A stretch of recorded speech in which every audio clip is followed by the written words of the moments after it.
Would you like to be able to move through life with ease, even in the face of your challenges and obstacles? And how valuable would it be if time were able to slow down and you found that you had more than enough time to accomplish everything you needed to get done? And then what about your higher self? Wouldn't it be great if you could always tap into your higher self and you knew exactly where to come from in order to achieve what's for your greatest good? So if all of this sounds too good to be true, it is possible when we regularly find and tap into the flow state. And that's what we're going to be talking about in tonight's episode. So, Merry Meet, I'm Aislin. This is Ask Aislin. And tonight we are talking about the flow state and how to use it to connect to the higher self. So, welcome to those joining us live. I see a few people in the comments here. I see Kurt and Amy. Hi, everybody. Merry Meet. So we have a lot to talk about tonight. So I'm going to dive in. We're going to be talking about the flow state, and then we're also going to be talking about how we can use that to connect to the higher self, which is honestly a question that I get asked about a lot. So I'm Aislin. This is Ask Aislin, and if you are here with us live, leave a questions and comments in the chat. As always, we have a Q&A at the end, and it doesn't have to be related to flow state higher self. I'll also be watching the comments as we go. I see Cindy's joining us, Tabitha, Sonia's here. Hi, everybody. Good to see you all. And then my chat seems to get cut off at the bottom. But merry meet, everybody. Okay, so we are going to dive right in, and we're going to start by talking about what is the flow state. So, and I actually wanted to, before I begin, I just wanted to explain to you a little bit about where this episode came from. This episode wasn't planned. I wasn't intending to do an episode like this. I was actually going to do a shadow work episode since we're in the waning half of the cycle. In fact, we're not even only in the waning half of the cycle, we're just a few days away from the dark moon. But I was having a bad day about a week and a half ago, had some very disappointing news, and decided to lay down and take a nap. And when I did so, I couldn't sleep. And it wasn't that restless kind of not being able to sleep. It was all of a sudden there were these ideas coming into my mind about things to talk about with people in future episodes. And this is where this episode came from. So I got up out of bed, couldn't take that nap. I wrote down all these notes, and that is what we're going to talk about today. So part of being in the flow state is going with the flow, is not being upset that, oh, I wanted to sleep during that time or I needed rest. There was something in me that needed to get this message out. And flow state is about being able to go with the flow, trusting that I will get enough rest later, but if I don't get up and I take advantage of these messages coming through, I'm going to lose them. So we'll talk more about that as well. And I see Joshua's here. Hi, everybody. The bottom of the chat kind of drops out for me, but it's Mercury retrograde is going to be ending tomorrow. For those who are interested, at 2:14 p.m. Pacific time, that would be like 5:14 p.m. Eastern. Mercury will station direct and begin moving forward again. Expect some disruptions tomorrow, I would imagine, but this energy is going to be shifting for us. I always find that during Mercury retrograde, I have a little bit of trouble with the lives like this. Okay, so let's dive in though. And let's start talking about the flow state. And we're going to talk about a few definitions because one of the things that's kind of interesting about the flow state, if you try to Google this, you're going to find that most people are talking about work productivity, how the flow state can be advantageous for workers or somebody who's trying to get something done in their business. And most of the time it relates to work and productivity. Now, obviously, for us as witches, magical practitioners, we are probably interested in work productivity as well, but we're interested in a bit more. So we're gonna take this to the next level as well. But um, let's talk about what experts say happens during the flow state. So there tends to be these 7 kind of key things that happen in the flow state, or they would be indications that you are in it. So the first thing is clarity of goals. So when a person reaches or achieves the flow state, they are very clear with what they want. The pathway becomes very clear. I would venture to say, right, that in that moment when I got out of bed to write down the notes for this episode, I was living in the flow state. I was taking advantage of the energy coming in. It was very clear what my goal was in that moment was to prepare an episode and be open and receptive to the information I would need in order to transmit these messages to you guys. Now, another quality of the flow state is intense focused concentration on one task. Now, this is what some of the experts say, especially in articles about work productivity. Now, as you can imagine, in the flow state that we're talking about, we may not be talking about just one task, but if you think back to what I was telling you about getting out of bed to write down the notes for this episode, if I was trying to be multitasking, I was trying to do a bunch of other things, I was trying to prepare for sleep, or I was fixated or focused on the fact that I was supposed to be sleeping, I would be missing the information that was coming through during the flow state. So we do get into this kind of high state of concentration where we are able to like hone in on one specific thing. Now, there tends to be a balance between the skills and the challenges that we have. That would be another quality of the flow state. So that means that we're not overcome by the challenges, and we're also not so like kind of puffed up with our chest that we think that we have all the skills to achieve everything. So that's probably more a little ego centered and less in the flow state. But when we're in the flow state, above all, we're finding balance between different dichotomies and different types of energies, and skill and challenge is one of them. Challenges no longer seem as big during the flow state. There's usually a sense of well-being and peace and ease during it, which we'll talk about more as well. During the flow state, there tends to be a sense of personal control and agency. So, what that means is that you feel capable of taking on the things that you're faced with. So, when we're not in the flow state, we may feel out of control. We may feel like things are being done to us. We may feel like, we don't have much say in the matter, or we don't have much control over what's going on in our lives.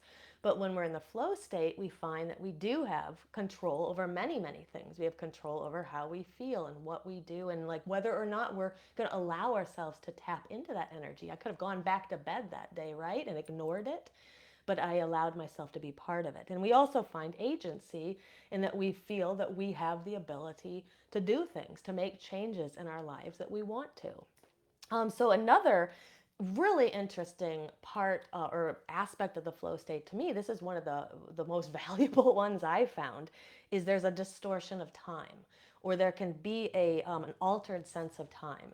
And so what this means, people who find the flow state will tell you it doesn't really feel like any time has passed, or perhaps they feel like what they accomplished would have normally taken them 5, 6 times as long as it did. So my quest to find the flow state more often sometimes has this as a goal, like I have a lot to do, and if I can ease into it a little bit better, I'm not pushing up against that wall of time at all times.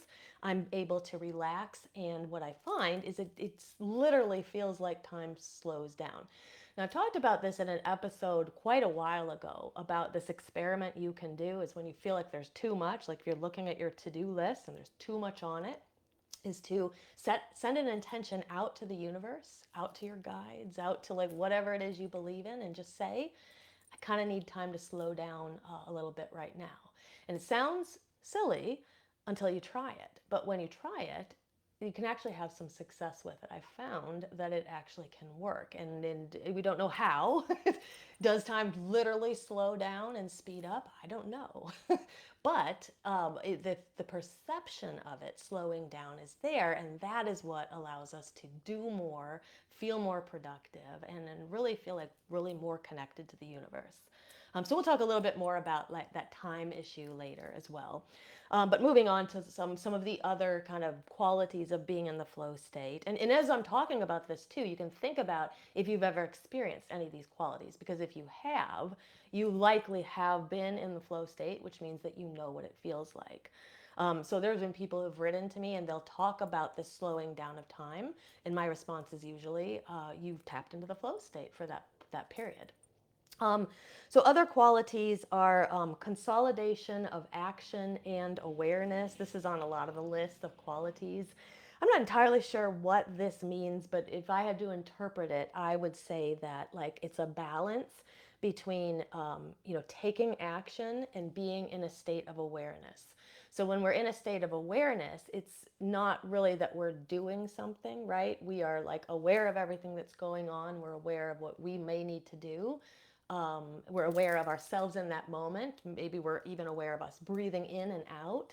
Mindfulness can be a quality of the flow state as well.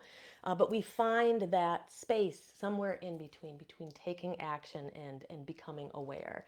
And then another thing that many experts will talk about with the flow state is something called autotelic experience. And what this means is that the flow state itself is intrinsically rewarding.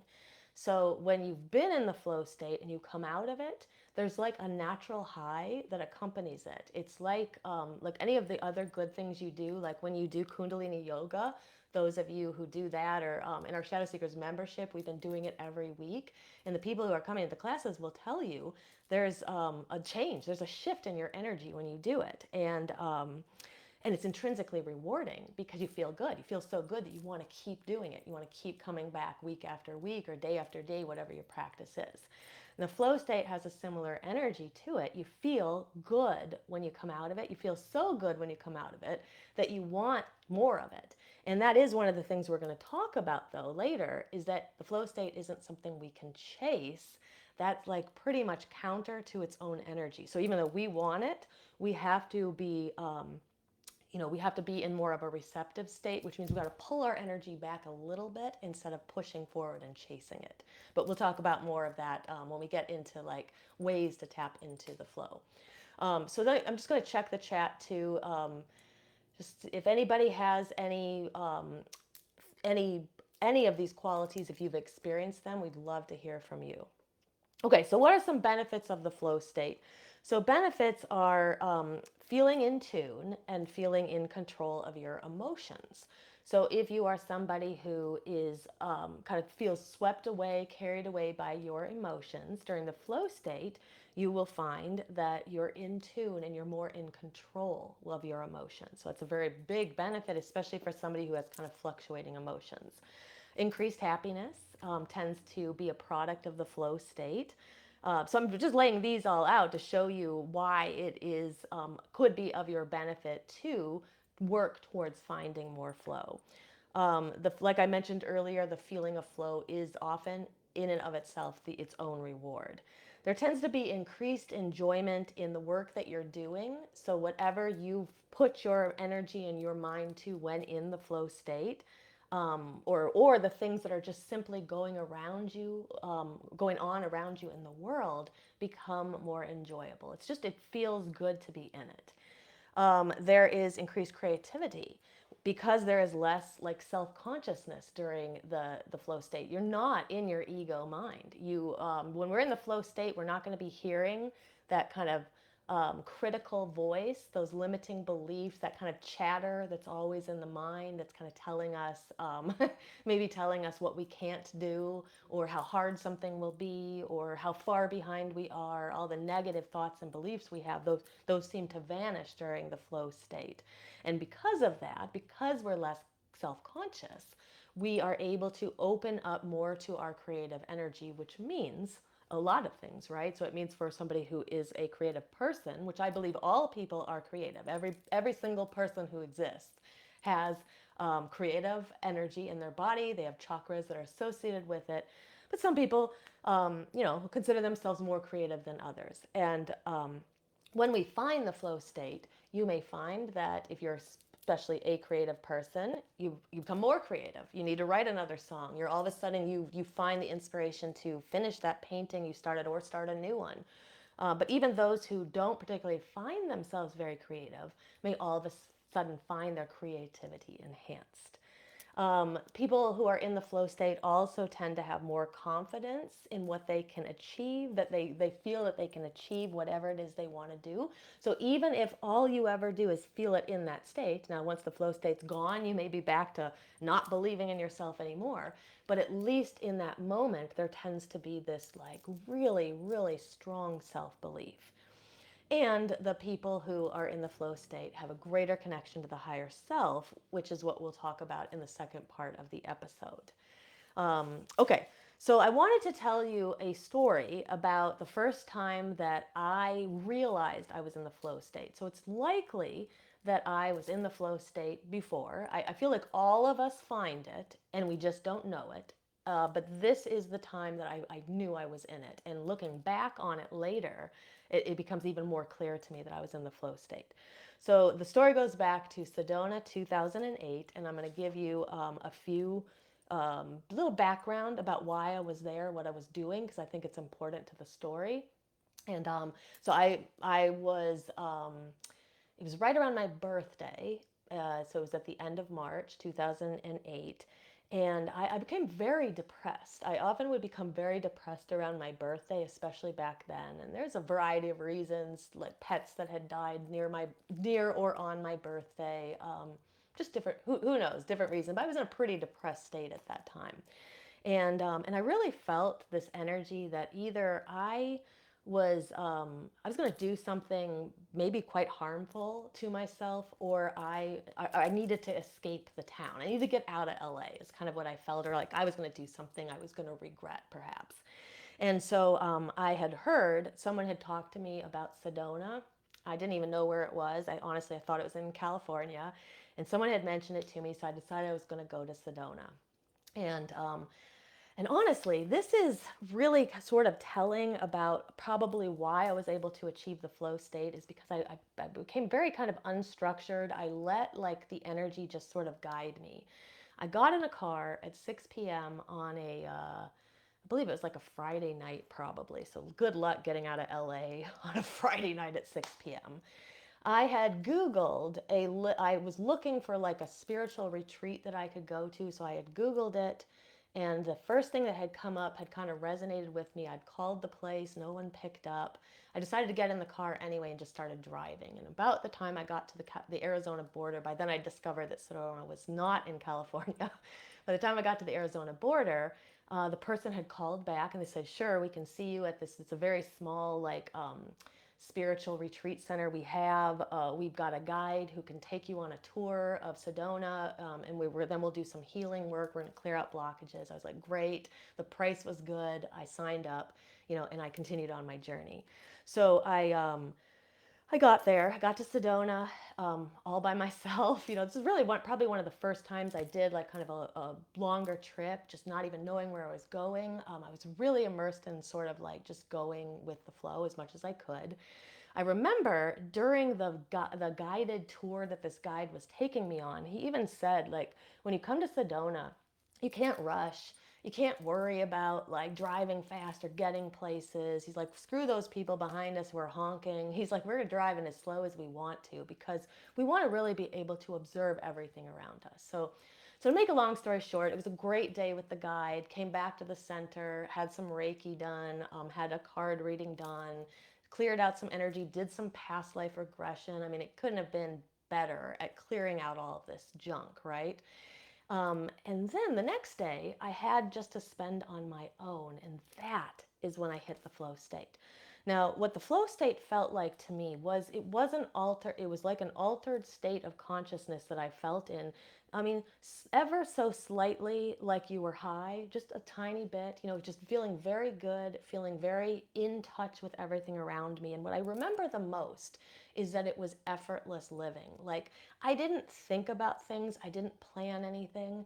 I just literally let my feet guide me to wherever I was supposed to go. And the thing is that every place I went was a place I needed to be. Like, I would meet a person that had something important to say to me. I would find a book that I needed. There was something about it. I found a necklace that was exactly like I was looking for. And everything became effortless. For me, I've shared this before. I've struggled with an eating disorder since I was a very young child. That day, I was like pretty heavy into my eating disorder back in 2008. But that day, I had no problem eating. It was effortless to figure out exactly what my body wanted. It just, I just can't explain how wonderful of a day that was, as I made my way through those couple of hours in the flow state. I felt like I was completely in tune with my body, no planning, no thoughts, nothing. Now, what I felt like as well, as though I was like guided by a force outside of myself, and that can sometimes be like a sign that you've achieved the flow state for those, that period of time, is you just feeling like you're guided, like there's an outside hand or an outside force that's just like gently showing you the way. Now, since that moment, I tried to chase and replicate that time and time and time again.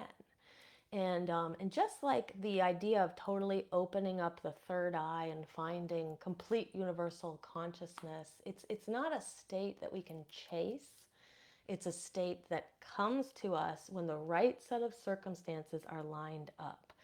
So I chased this for years, unsuccessfully trying to get back to that state, never being able to find it. And now here's why, because you can't chase the flow state. So that's going to be my number one. Then just please remember this, and you can't chase the flow state, okay? But I'm going to tell you how you can find it, but you got to shift your energy a little bit. It's something that is usually achieved through a unique set of circumstances, like what happened to me. I was in kind of the right space at the right time. I accidentally stumbled into the flow state on that day because I was very relaxed, right? The day before, I had had all that like time with that guide, and then coming back to the spiritual retreat and having all these people working on me and releasing energy. I was on unstructured time. I'm somebody who plans all the time. I've always got a schedule. That particular day, there was literally no schedule. It's just get in my car, drive to the next spot, wherever the car, wherever I feel the urge to turn, I turned, and it would eventually lead me to different places in Sedona. Um, so that to me, it was all these circumstances together stacked up allowed me to achieve that state. So that should tell us a little bit about how we can go about achieving it. Not necessarily forcing it to come to us or chasing it like I tried to for many years, but figuring out a way to live this way all the time so that we invite it in. Okay, so I'm going to talk about kind of that we're going to go a little deeper into this, talking about the importance of sort of that effortless living, because that is the way that we're going to achieve this state.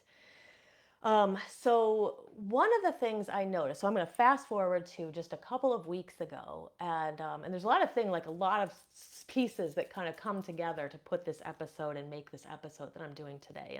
And another piece of it is this experience I had up on a mountain a couple of weeks ago. So what I found is, like, it was this particularly hot day.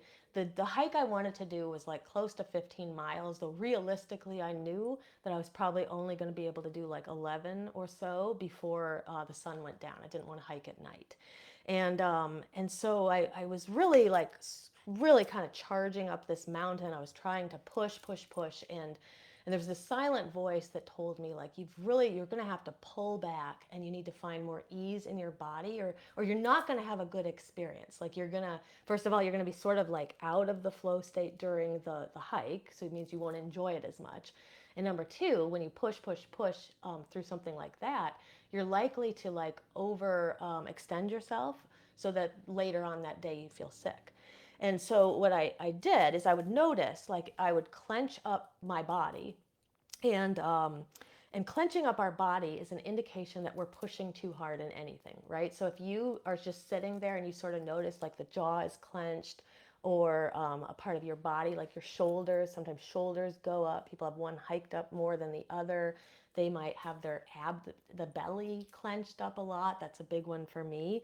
This is a sign that we're pushing too hard. So what I started to do is I started to really like focus in on my body, like how is my body feeling? And what I would notice is if I pushed too hard as I was climbing the mountain, there was this like tension in my stomach. And if I just backed off just ever so slightly, the tension would go away. And so I basically climbed a mountain 4 miles, barely feeling it because I was paying attention to the tension in my body and I was trying to find that sweet spot between effort and ease. And then what happened is I got this particular mountain, you kind of climb up and you come down a little bit and then you climb a higher one. And I got to the second part where I was going to climb the second mountain and there was a guy behind me. And the Aries in me is very competitive. And so those of you who are Aries may relate to this. Other signs can too. But there's this competitive streak to me. And I'm like, I don't want to get passed by that guy. And so I started pushing. I started pushing myself up the second mountain. And what happened to me is like, I didn't enjoy it. I lost the ease of the hike, right? Because I'm worried about like trying to compete. Why am I doing this? Why am I competing against this guy? I don't know. It's just like those like habits and inclinations just kick in, right? I lost my balance. I lost the balance between effort and ease. And then what happened is that later on that night I was very sick. I had a terrible headache. I was overcome. I'd obviously overspent myself very much, all because I pushed too hard and I couldn't find that easeful space. So in yoga, in tantric yoga traditions, and in many other yogic traditions as well, we talk about sukha and sthira. So these are like two forces. Sukha is ease, and sthira is effort. And so we're always looking for this place in between the sukha and the sthira, the effort and the ease. That is the spot where the flow state happens. Okay, so what can we do? So like I just wanted to share all the background of like how I sort of came to realize a lot of these things and then how I've incorporated them into my own life over time, right? So what can we do? So there are a few things we can do. The first thing I recommend people do is really pay attention to your body and notice when you're clenching it and when you're not clenching it. And so what I sometimes recommend my students do, I'm an educational therapist in my Muggle life. And what I will sometimes recommend they do is have like a trigger that will tell them to check in with their bodies. So on what people who have like an Apple Watch, you can set like a timer for every hour or something. And when it goes off, it's just a sign like I need to check in. So you could just set a timer anywhere on your phone, whatever. Sometimes I'll have people like wear bracelets, like those little like snap bracelets, or even these work, is like when you notice something, like you like look down and you notice the bracelet, then it's a sign to check in. So you're going to check in and you want to notice what your body's feeling like. Is there any clenching anywhere? So just do that for a moment here. Just close your eyes for a second, and I just want you to take a deep breath and let it go. And just notice, just scan your body, okay? And if you don't do this very often, you may not feel it much right now, but as you do it more, if you check in more, you'll start to really notice, like, where is there clenching? So right now, I'm feeling it in the right side of my neck and my right shoulder, clenching there, and there's a little bit of tension in the right jaw. The tension seems to be on the right side of my body. So wherever you notice it in your body, you're just going to take a deep breath in. And on the exhale, just send your intention and your energy to that part of the body and just send a message, let go, let go. And so it can seem very simple, but if we do it over and over and over again, it is a way that we can at least start to pay attention to the tension in the body, understand when it's coming, where it's coming, maybe not necessarily where it's coming from, but at least understand when it's there.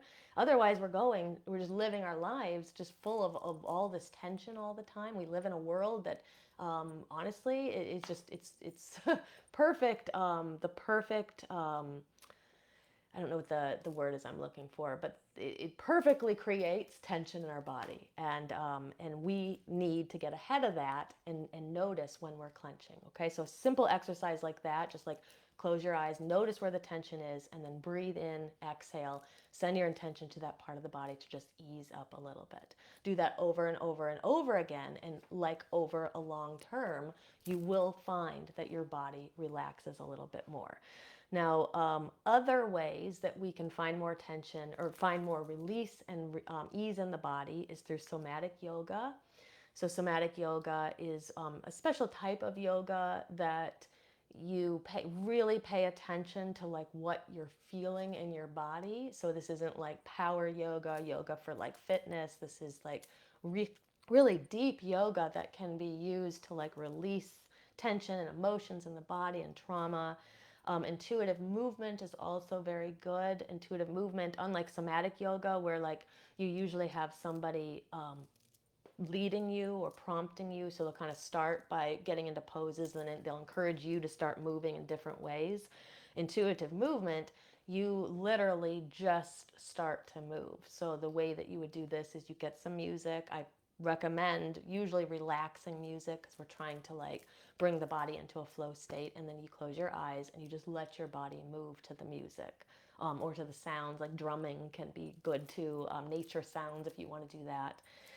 Um, and then there also is the stress and relaxation exercise that you may have heard of before. It's one of those exercises that a lot of therapists will teach and then people just like overlook it or ignore it. But this is where you clench up parts of your body and you hold them really, really tight for like 5 seconds, and then you release. And you can systematically relax your body that way, starting at your toes, clench up your toes and your feet, and then release them. And you can move up into your calves and up your legs, into your torso, your shoulders. And you can go as slow or as fast as you want with this. So you can clench up large parts of the body at once, or little parts and go a little bit slower.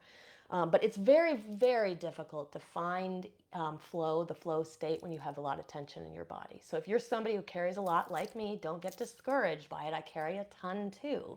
But we do need to make a concerted choice to try to take care of some of this tension in the body. Okay, before I go, and then before I shift into the next idea, let me finish this one and I'm going to look at the chat for a second. Other things that you can do to help ease the tension in your body is breath work. Breath of fire is always a good one. Mantra, meditation, Kundalini, energy exercises, whatever it is that you can do to release some energy, that is what you want to do, because we're looking to get as much tension out of the body as possible. So sadly, I can see like half the chat. I don't know why this happens this way. See, a couple other people are here. Okay, there. Okay, now I can see the chat. I see Tommy's here. Hi. Jamie said she's an Aries moon, so she gets the competition thing I was talking about. Madeline is here, and Sabrina. Hi, everybody. Good to see you all.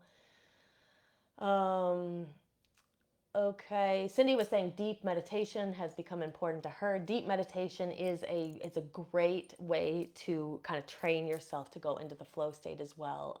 Very, very good. Yeah, because in what can happen in deep meditation is we get into this place where we sort of lose time, we lose place. We're just sort of like allowing ourselves to be carried along, like you're a leaf on a river, just carried along through the meditation. Can be very good for bringing in the flow state. Joshua said, in his opinion, today's everyday world is terrible for wellness for many reasons. And I absolutely agree with you 100%. At the end of the day, we all chose to incarnate into this world for a specific reason at this time. So we, I think, knew what we were getting into, but you're right. It's a very hard world to be in and to be relaxed. Which is why we have to put, we have to make, this a goal to relax, to release our tension, to find the flow state, because it can be hard, in the modern world. Okay. Madeline says she tenses up a lot right before bed. Yeah, that's an interesting one too that you can explore in shadow work. Is like what is the idea about bed bring up for you? For me, I've got a lot of issues with insomnia as well.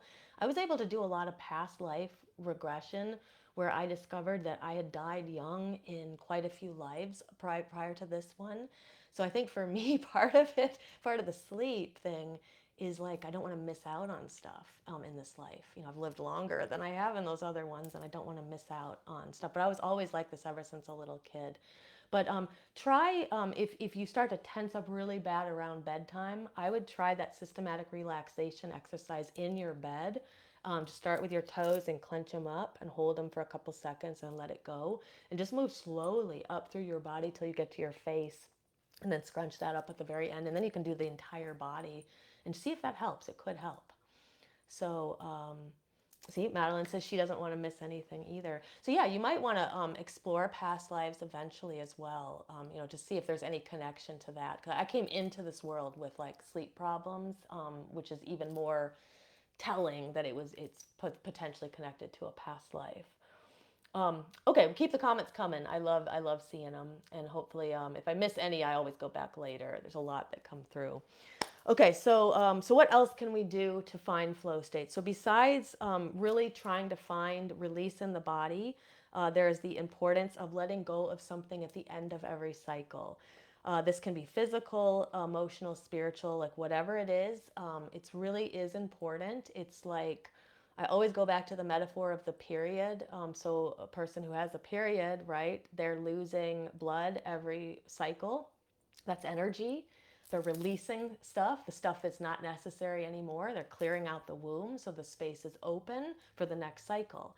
And so, why aren't we doing that all the time, right? We should all be thinking about what can we release during the end of every cycle. This doesn't have to be bleeders who do this, it can be all of us. So writing something down that you want to let go of and at the dark moon and burning it, shaking it out of your body. So there's like somatic exercises where you shake everything, and just shaking out the tension, right, that you're carrying, screaming out into nothing, right? Scream into a pillow or out into the woods or something, punching pillows, just finding a way to cyclically let go of energy. Maybe there's like an art project that you do at the end of every cycle, but just finding a way that you can let go will also help you find more flow in the cycle. Prioritizing unstructured time is also really important if you want to find flow. So if you're somebody who's like on a regimented schedule, it's going to be hard. It's going to be hard for you. So you want to take some time. If you can figure out a way that once a week you have 1 hour of unstructured time, that is what I would suggest. And I would suggest during that time, I would suggest going out into the world. I like to play the synchronicity game where I just sort of come up with something I want to know more about, a question I have about myself, about the universe, about my path, and then I go out in the world and I pay attention to what I hear and what I see and what I smell and how any of those things that are like around me could inform the question that I asked. But the important thing is that it's unstructured time. I don't have like a set place to go. I don't have a set thing to do. I'm just out in the world paying attention and being in the flow of what's around me. So we generally will find it hard to be in the flow state when we're always on a schedule. So this can be really, really a big, like if you're somebody who's always on a schedule, try this, and this could be really life altering for you. Develop trust in yourself and the universe. So if you don't trust yourself and you don't trust the universe, it's really hard to let go and be in flow state, right? So there's an element of surrender that comes with the flow state. And so if you want to find flow, work with your self-belief, work to eliminate self-doubts that you have. Working with the solar plexus is a good one. The self-belief exercise, I've talked about that in other episodes before. This is where you set an intention that you're going to trust yourself and you're going to trust your ideas about what your path is. You're going to trust your intuition. When you find the doubts kind of coming in and becoming overwhelming, you work to push those out of the way. And it's really just about making this kind of concerted effort. Like, I'm going to trust myself. I'm going to trust the universe. I think of it as an experiment. If it's hard to wrap your mind around doing this and just letting go, look at it as an experiment. I'm going to try it. What's the harm in trying to believe in myself, right? And so essentially, what you do is you put trust in yourself and self belief in yourself until something or someone proves you wrong. And a lot of the time, like all the doubts that we have, no one's coming along to tell you that you're wrong in this situation most of the time. And so what we start to see is that many of the doubts and the fears that we have, they're all constructed. They're not actually founded in reality. And so these self-belief exercises can help you, push through that. Okay, so I'm going to shift now into talking just a little bit about the higher self. I'm actually going to talk more about it in Thursday's workshop. And we're offering a free workshop on Thursday about shadow work that I will mention more at the end of this episode. So know that we'll go into this in greater depth, but at least for now, let's talk about flow and the higher self. So one of the biggest benefits of finding the flow state is connecting to your higher self. Now, we don't normally see this mentioned as a quality of the flow state in most of the articles that I Googled. Like I mentioned at the beginning of the episode, everybody talks about work productivity. It's how to like have better workflow, how to be more productive in your job or in your business or the things that the goals that you've set out for yourself. But um, to me, as a witch, empath, magically minded person, I think that the higher self and the connection to the higher self is one of the biggest benefits that we're going to receive from connecting to the flow state. So, what is the higher self? So, there's like sometimes people don't even know what it is. So, it's always good to sort of define what is the higher self. The higher self is what we might say our divine essence. It is the part of us that, connects to something outside of us. We are incarnated in this physical form, right? We have an energetic body that we will lose at death as well. But there's parts of us that go beyond death. In tantric yoga, we might call this the Anandamaya kosha. This is the bliss body. It's like the soul. It's the thing that exists beyond our death. It's with us in between incarnations. It's the part of us that knows exactly what our soul purpose is, knows exactly what we're supposed to be doing. um, we're not tapped into that most of the time, though, just like we're not tapped into the flow state all the time. And if we were tapped into it all the time, you might be able to make a case for why are we even here. We might not even need to be in the incarnation anyway, right? But it is something that we can tap into from time to time, and as we get better and better, we become more easeful in our living. What we will start to notice is that we will be connected to the higher self more and more and more. And in fact, we may even be able to call on it and it will come to us. The higher self is not limited by our conditioned fears, our conditioned beliefs, our wounds, our trauma, all of that. That's all stuck here in this world, or might be carried with us in the mental and the emotional bodies as we bring it in from past lives. But the higher self itself is totally immune to all of this. Now, day-to-day living blocks the higher self, blocks the access to the higher self. So just like Joshua was mentioning in the chat earlier, how he felt like this world makes it really hard to, you know, be in a state of wellness. This world makes it really hard to connect to your higher self. Number one, the collective doesn't even believe in half of this stuff, right? And even if we believe in it, we still are connected to the collective. So we're still transmitting and picking up that energy of the collective. But number two, the world makes it rough, right? We live in a state where we're doing too much. We're not really allowing ourselves to relax and slow down and really regularly find the flow state. But if we can do that, the flow state allows us access to the higher self. The higher self knows your soul purpose, like I mentioned earlier. It knows exactly how to overcome your challenges. Going back to that story I told in the very beginning about where this episode even comes from, that was my higher self getting me out of bed to write this episode. Um, the higher self knows how to stop all of our negative patterns. If you are a smoker who can't figure out how to stop, your higher self knows exactly how to stop.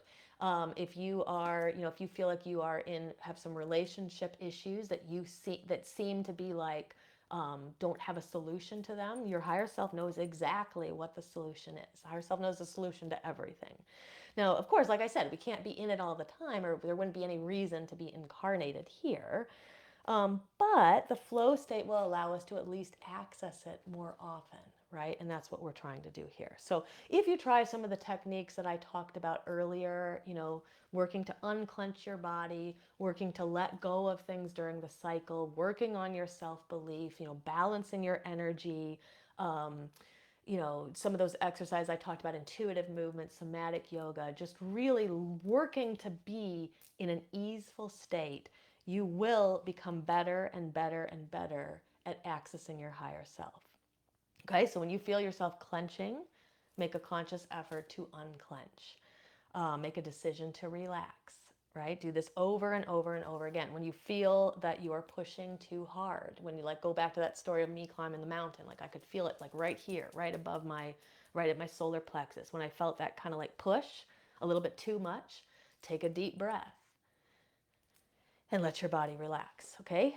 Another thing to think about, kind of before we end here, is think about what it means to be water, like the state of water. That is the flow state, right? Water isn't concerned about the obstacles in its path. It flows up and over and around them. Water is effortless. It takes the shape of its container. It's not forcing itself to be something different. It's just simply what it is there in the moment. Um, that is, it's effortless. It takes the path of least resistance. Now, another metaphor to think about is the way that the sand feels on the soles of your feet, right at the edge where the water meets the land, right? So as you get closer, closer, closer to that edge, the sand gets softer and softer and softer. But the softest sand is right, right, right at that little border, right between the ocean and the land, or the lake, or whatever water you're walking next to. So see if you could think about what that means. Think about how that feels. Like if you can go walk on the shore, do it. Meditate and walk along the shore and see what that feels like. If you don't live near the water and can't do that, do it as a meditation. See, you've probably walked with your feet in the sand before, so just try to bring that state into your mind, into your awareness, and then think about how can you bring more of that energy into and more of that softness into your life. The other thing too, and this is what I'm going to talk about a lot more in the workshop later this week on Thursday, is understanding the language of the higher self. The language of the higher self typically is in second person. So unless you're somebody who all your thoughts are in second person, then maybe the technique I'm going to share won't work for you. But if you're a person who is mostly in first person, which is most of us, most of our thoughts are I. When you hear second person you, as long as it's not tormenting and in kind of a negative, nasty voice, a lot of times that is your higher self. So when you hear thoughts in your mind that are in the second person, jot them down. You don't need to understand what they mean in that moment, but you can see over time if any patterns emerge in those types of thoughts. So again, those thoughts shouldn't be deprecating, they shouldn't be tormenting. And like I said, I'll talk more about that sort of way to connect to the higher self in our workshop later this week, and I'll talk about that more in just a minute. But the take-home message of tonight's episode is to relax. Just relax. We've got to try to, right? Release negative energy from the body, from your emotional body, from your energetic body, from your mental body, and leave room for some unstructured time in your week. Trust that there's more than enough time for everything, and trust in yourself and the universe. So, hope that helps. And I'll talk a little bit more about the upcoming workshop where we'll dive into this a little bit deeper. But for now, I'm going to move into the Q&A because I do have some questions that were sent to me, I want to make sure I get through all of these before the hour is up. Those of you who are with us live, feel free to also put questions in the chat. It doesn't have to be about shadow work, energy work, or it doesn't have to be, sorry, it doesn't have to be about flow state, higher self. It can be about shadow work, energy work, um, witchcraft, whatever you want to know about. Okay, so I'm going to begin with a couple of questions here, and then I'll kind of look over here in the chat too and see if anybody's going to leave any questions there. Okay, so this first question is from Nancy. She says, during the full moon, she said, I felt disconnected from my magic. She said, I can't figure out why. Nothing I do feels right. Okay, so my first question for Nancy and for anybody who's ever feeling this way is just noticing whether is this a one-time thing? Did it just happen in the previous full moon last week? Or I guess that was more than a week ago, a week and a half ago. Or does it happen at all full moons? Okay, so if it was just this past one, if anybody's feeling kind of off their magic, for one cycle, it just, to me, it would be the time to look at what's going on, where there's some like big shifts that happened, even if those shifts are celebratory, even if they're good shifts. Shifts cause stress. So just looking to and noticing what's going on in your own life, because stress, absolutely, change absolutely can throw us off our game, and it can make it feel like we're not as connected to our magic. Now, if this is an issue that seems to be ongoing, it's recurring, and every full moon you're not able to connect or you're feeling more disconnected, then you want to kind of think about like the way that you're cycling, because sometimes we're not cycling with the full moon. It's not not everybody has sort of the same energetic cycle, and people can shift their cycles from cycle to cycle as well. So the only way that a person would really know what their energy was like during different parts of the cycle would be if they were observing it and recording it. So I would recommend anybody who's like saying, I'm not connecting, during a certain part of the cycle, for example, the full moon, I would start writing down the phase of the moon, and then I would write down how you're feeling energetically, physically, emotionally, and mentally. And you just write that. Take 1 minute to do that daily. Do that for a couple of cycles and just notice. You may find that your energy peaks at the third quarter moon. Okay, and then that will just tell you a little bit about perhaps you want to think more about magical workings when you have more energy, when you're more connected to your magic. The other thing that I would probably recommend for somebody who is feeling like they're sort of disconnected from their magic is, are you paying attention to the other parts of the cycle? Because people who just focus on the full moon and kind of ignore the rest of the cycle, what may happen is that they don't get the release that they need, so during some part of the cycle, and they're not going with the flow of the cyclical energy, and that can make us feel disconnected during the parts of the cycle that we want to be connected to. So I would see if you can really take one cycle where you try to live through the energy of that cycle, find a space in the cycle where you feel like releasing. I mean, the dark moon is a good time to do that, but if you feel like that happens at a different part of the cycle for you, do it at a different part of the cycle. Paying attention to your energy is going to be one of the best things. But the other thing too is if somebody's feeling like totally disconnected from their magic, try something totally different. Try a different form of magic that you've never done before. Shake things up. Shaking things up in your daily practice and in your spiritual practice can go a long way. So I hope that helps. If you, Nancy, if you, want to elaborate on any of this, and just let me know, and I can, maybe I can give some more feedback as well. Okay, I'm going to move on because we got a lot of questions here. Okay, so Tabitha, she said, what's a good book for the lesser known chakras like the star chakras? I heard them mentioned in another book, but the mention left me with more questions than the book provided. Okay, so for those who don't know what she's talking about, there's typically we think of 7 main chakras that exist in the body, and there's also many minor ones as well. Some places people will say there are hundreds of minor ones. Other places they'll say there are dozens, but we have different ones. We have them in our hands, our feet, our mouth. But we have these main ones that like are aligned to our spine, I'll call them. Now, There are some systems, though, that talk about 12 chakras. And I think the most important thing to remember is that it's like why the systems say there's different amounts was because these are different systems. They're just simply different ways of looking at the energy. Um, Now, Tabitha is asking about, in particular, these 12. So I think what she's referring to is there is oftentimes in systems that have 12 chakras, there is a chakra that is included called the Earth Star Chakra. It is located below your feet, it's outside of your body, and it is your way to connect to the earth. And so when we do like the grounding tree meditation, you drop your roots down into the soil and sort of like try to ground, that is the earth star chakra that we are tapping into. Now, systems also tend to have 4 or 5 chakras that are also outside of the body. Some systems say the crown is outside of the body, others say it's like right on the top of the head.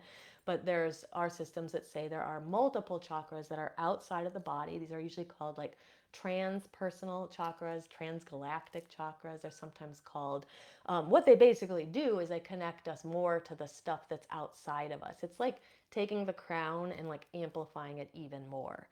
Now, as far as a book goes, I don't really have a suggestion. I don't like suggesting books I haven't read, but I did do a little research earlier, and there's a book that's called The Complete Guide to Chakras Activating the 12 Chakra System. This book is by April Fender, and her last name is spelled Fender. That book tends to come up a lot. The reviews look okay for it. So if you want to look a little deeper into the 12 chakra system, you could grab a book like that. But I will just mention something. Like I've been studying the chakras for 20 plus years at this point, and I haven't really, other than working with the Earth Star chakra and the Hara, which is like an additional chakra that's inside the body, I haven't really explored the outside chakras. In a lot of systems, why you don't hear people talking about it as much is that if you work to balance the chakras in your body, it naturally opens up the crown and it naturally opens up the chakras beyond that. So maybe in meditation, it could be interesting to kind of connect to those upper chakras that are outside of you. But unless you feel like your internal chakras are really, really balanced and you're ready to totally move past that, which most of us aren't, I wouldn't trouble myself too much with the 12 chakras. So kind of ask yourself why you need to study them and know more about them. And if it's because you feel like I've already done all the work in my body and I want to go beyond, then definitely dive into it. But if it's just one of those things like I know because I do this too. It's like you read about one thing, you're like, I need to know about that. And we just end up becoming overwhelmed with too much information. So that's just my 2 cents, and but absolutely explore it if you feel called to it. And I do have plans eventually in our Shadow Seekers membership to do an episode on the other additional chakras as well that people don't know about as much. So just know I'm doing that for the membership as well. But maybe check out the book, but also really think about your own balancing of your chakras inside your body, and that should connects you to outside. Those chakras are really meant to help you connect to what's outside of you. Okay, Kurt has a question about the chakras as well. So Kurt is saying, which one of the chakras would aid in getting rid of pain? He said, I don't mean as in pain like you'd had to go to a doctor, headaches, things like that. Okay, so very good question. The body serves as a barometer and it will tell you which chakras you need to work on. So there isn't one specific chakra for pain that I can think of that I would recommend. I mean, I guess the only one, like if you had to select one and say like which is the one for pain, I would probably say the root, because the root is the body. The root is it's connected to the body. The sacral chakra is connected to the emotions. The different chakras are connected to different aspects of our lives, but the root is connected to your physical body. So the root would be one to work on, but I think what I would do more is like the location of the pain will tell you which chakra to work on. So when it comes to headaches, this is usually going to be the third eye. It can sometimes be the throat, especially if like the headache has some kind of a connection to the neck. Like if you're noticing neck tension 100%, that means that the headache is at least partially coming from the throat chakra as well. And then perhaps the crown for a headache. So there's upper 3. But if a person was having stomach issues, we would direct them down into the solar plexus, maybe the sacral chakra, perhaps the heart if there was heartburn. If the person is having leg issues, knee issues, feet issues, we would direct them down into the root chakra. So it's really about listening to the body. Where is the pain, like stuff in the hands and the arms? That's going to be heart chakra. If you ever wonder about where a specific pain is, let me know. But usually they're pretty like self-explanatory. Just as, wherever your body pain is located, that's going to direct you towards that chakra. And then of course remember, pain, physical pain, has a physical cause, but also usually has an energetic cause. So I always tell people to, treat it both ways. You can look at it from the physical, but also look at it from the energetic. So if I start to get a headache or neck pain, I start to work on my chakras before I take an Advil, because I want to see if I can change things through changing my energy. And if that doesn't work, then I'll reach for, I might reach for a painkiller or something like that, or I might explore other reasons I could have the headache. But hope that helps. And if there's a specific body part you're wondering other than the headache, let me know, and I can direct you towards what chakra or chakras I think it is. But great question. And then Sherry said she'd like to incorporate and celebrate the Sabbats in her daily life. She said, it seems like I'm always realizing too late the day has either passed or is coming up too fast for me to get ready for it, and I'm always scrambling to search for how to celebrate. Okay, so good question. So a couple of thoughts for you. Number one is, like, I would take the time, like if you're worried about missing them, take the time to write them down in a planner or a calendar.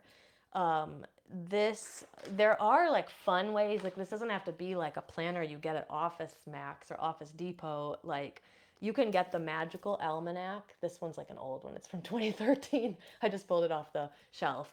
I personally like the Magical Almanac because it's got like all these like articles and things, and then at the end it has all of the like correspondences and things for the days. It tells you the cycles of the moon. It's got all the Sabbats in it.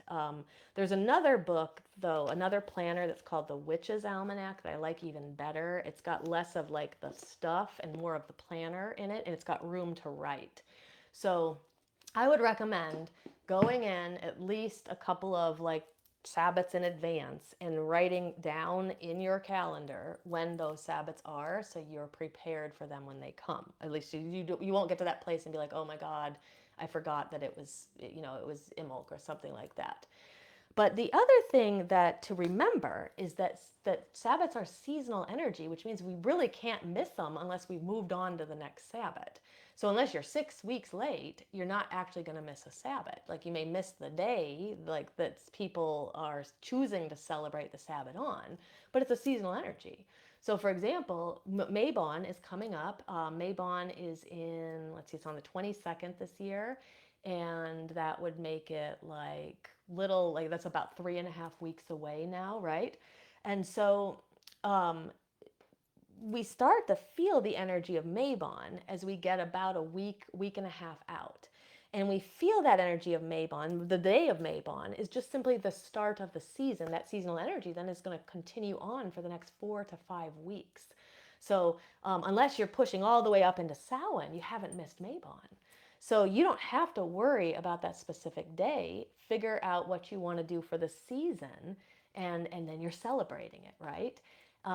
And so the other thing you can do too is, like, I would recommend really trying to kind of follow the lunar cycles, follow the solar cycles, see if you can find more of like a seasonal kind of living, perhaps like changing out the altar. This particular altar always stays the same, but we have altars that we change out for the season as well.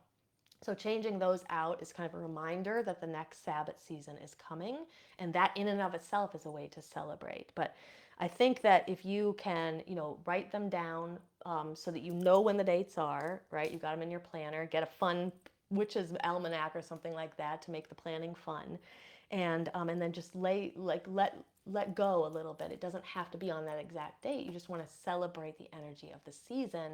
And then as you essentially move, like we're in we're in Lunaza season right now, shifting into Mabon, and then we start to feel that change in the energy, right? And then we're in Mabon season. And then eventually, as we get near the end of October, we're going to start to feel that shift of change into Samhain season. But looking at more as like the wheel of the year as opposed to like 8 days, I think will help you um, really be able to embody that energy and feel more connected to the wheel. So hopefully that helps. Okay, so any other questions? Put them in the chat here. Let me see if I see anything else. Anything I miss, I always go back later and I'll answer anything.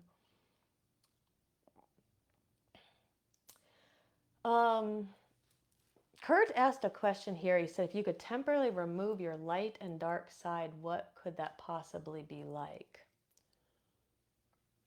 So it sounds like maybe a rhetorical question. um, I'm not entirely sure what that would be like. At least incarnate in the body, we have a shadow side, and if you want to call the other side the light side, you can. Some people do.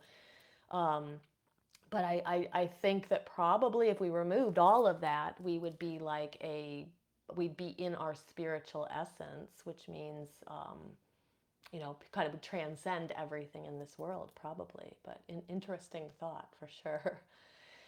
Joshua said, do you have any recommendations on historically based books on the craft rather than ones based in practice and practical application? Sure, yes. So, kind of depends on what part of history you want to look at. Kurt shared a book recently that was about like history of witchcraft, and it's back, like I think it said something like 1100s or 1400s or something like that. So you can get good books that go all the way back to that type of that time of history. Kurt, if you can remember what that book was, put that in the chat if you remember. But there are a few others that off the top of my head I can think of that I've enjoyed, and I'm gonna say them right now. And I'm looking at my bookshelf so I can remember. There is a book called The Triumph of the Moon. The author's name is Robert Hutton. I believe so. It's called The Triumph of the Moon, and that is an exploration of witchcraft. It goes into different people. I don't. It doesn't go back really, really far, but it goes back to 1900s, 1800s, and sort of the rise of witchcraft and where it comes from, who are the key players in bringing it out to the mainstream. But if I remember correctly, I think there is some kind of more. There is history that goes back a little bit further. There's another really good book that's called When God Was a Woman. The author is Merlin Stone. That's another really good one. It's a disputed book by some archaeologists who claim that some of her claims are unfounded, but it's a classic book in the pagan community. Many of our pagan authors read it, and it just talks about a time when we didn't live in a patriarchal society and what it was like in those kind of goddess worshipping regions. There is another book called Drawing Down the Moon by Margot Adler. That is a great book. That talks about the history of the craft in the United States. So that's another good book. But yeah, there are a lot of really good ones. If I can think of any afterwards, I'll drop them here for you as well. But I really like I said, The Triumph of the Moon and Drawing Down the Moon would be two that I would recommend. And then the other thing I would say about those books, though, is that, as is true of some history books, they're pretty dense. So you got to like history to read them. For the Robert Hutton book, Triumph of the Moon, has really small print too. So you may need glasses to read it, but it's a very good book. Okay, hopefully that helps. Amy said, is there any deep meditations that you are familiar with? Maybe want to elaborate on that. I'm not sure what you mean, deep meditations that you're familiar with. Any meditation can become deep depending on how far in we're able to go. To me, the key to going into deep meditation is relaxation, which often means like doing something before meditation, like some breath work. Honestly, in yogic tradition, The meditation comes at the very end of the practice. All the other stuff was meant to move energy to get a person into the receptive state for meditation. So to get really deep can often be about doing stuff, doing some breath work, doing Kundalini energy work before going into your meditative state can really help. As far as guided meditation, then finding a voice that you really, really like, and not one that's like taking you out of it. Okay.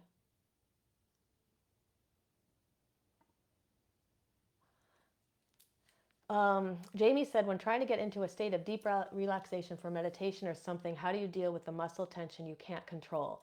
For example, I have an injured shoulder. Okay. Or speaking of those of us who have periods, there's muscle tension that comes along with that, sometimes very intense. Yes, very, very true. So if you have a part of your body that has an injury to it, you can still send the intention to let go of some energy in that part of the body. But it does complicate things if there's a part of your body that you can't fully relax. And during the terrible muscle tension, the height of like period cramps and pain, I think deep breathing really helps me, and a little bit of breath work and trying to like as hard as it is, like pain often makes us clutch, seeing if we can relax a little bit even through the pain. That's where like the deep breath work can help. Like cooling breath, like Satali Pranayam, can be really good when like the pain is intense, or like if we have like a part of the body that's been injured that like doesn't want to relax. Satali Pranayam is like the sipping breath. So you inhale and then like you're sipping through a straw, or if you can curl your tongue, you do that and sip through that, and then you exhale through the nose. But that can help relieve some of the tension. I find though really good period for periods is that breath is very good.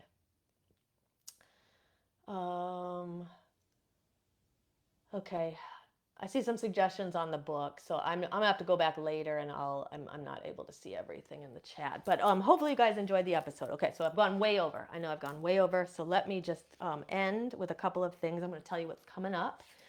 So the next thing that is coming up on 8/29, which is this Thursday, we have a special workshop called Shadow Work to Change Your Life. Now, this is a workshop I've never taught before. It's going to have information in it that comes from some of my episodes, some of my other workshops, but there's material in this workshop that I've never, ever talked about before or shared before. So it's a really a great workshop. I'm going to tell you about, like, there's shadow work. People are doing shadow work all over the place. You can Google shadow work prompts, and there's millions of prompts all over, right? But does it work? Many times I get people writing to me, I've tried shadow work, it didn't work. I tried doing these prompts, it doesn't work. I can't get it to work. This workshop is designed to help you get past that. I'm going to teach you, from my perspective, how to do shadow work that actually works. Shadow work that changes your life. Shadow work that took me from being somebody who would like fall on the floor in depression sometimes, to being somebody who like can absolutely conquer my world. So that, to me, my shadow work and my energy work is how I got from one place to the other place, and that is what I want to share with you in this workshop. So this workshop is free for all. And in our Body Mind Witchcraft group, I'm going to put a link in the comments below where you can get the Zoom link if you would like to join us live on Thursday. It's going to be at 5:30 p.m. Pacific, 8:30 p.m. Eastern. And we'd love to have you join us live, but the replay will also be available afterwards on our YouTube channel, and also in the Shadow Seekers group. And if you're on our mailing list, the replay will be mailed to you as well. It will be emailed to you afterwards. So hopefully you will join us. After the workshop, we're opening up our Shadow Seekers membership to take in the next round of members. So if you're interested in learning more about that, you'll be able to hear about how you can join us at the end of that workshop. The workshop itself is a full-length, hour-long workshop where I'm just going to teach you as much as I can about some of the things that I've done to change my own life, and hopefully some of that will help you change yours. Okay. Now after that, so our Shadow Seekers is opening from 8:30 to 9:05. So it'll be open for a week. It'll give you some time to think about it if it's for you this round. And then on 9/3 next Tuesday, I'll be doing another episode. I don't have the topic decided yet, but that is coming up as well. And then I did want to mention that on 9/22 we have a ritual for Mabon, the witch's Thanksgiving, and we are going to make it a public ritual, which means it's open to more than just Shadow Seekers and our coven. So you'll be able to hear more about that and how you can join us as we get closer. And then after that ritual, our Demystifying Witchcraft course, which is a course on the fundamentals of witchcraft, will be opening up for anybody who would like to sign up for it. Okay. Okay, so it was great spending this time with you. Sorry I went way over. There was like so much to talk about tonight, but I love spending Tuesday nights with you guys. So leave a heart, leave a thumbs up somewhere in the video. That helps us get this out to the feed of more people. If you are watching back on YouTube later, or you don't even know about our YouTube channel, make sure to subscribe to our Body Mind Witchcraft YouTube channel, then you'll never miss a single episode. And feel free to leave more questions and comments. I go back in here, I look at all of this later, and I'll make sure I answer everybody. Okay? And until next time, blessed be.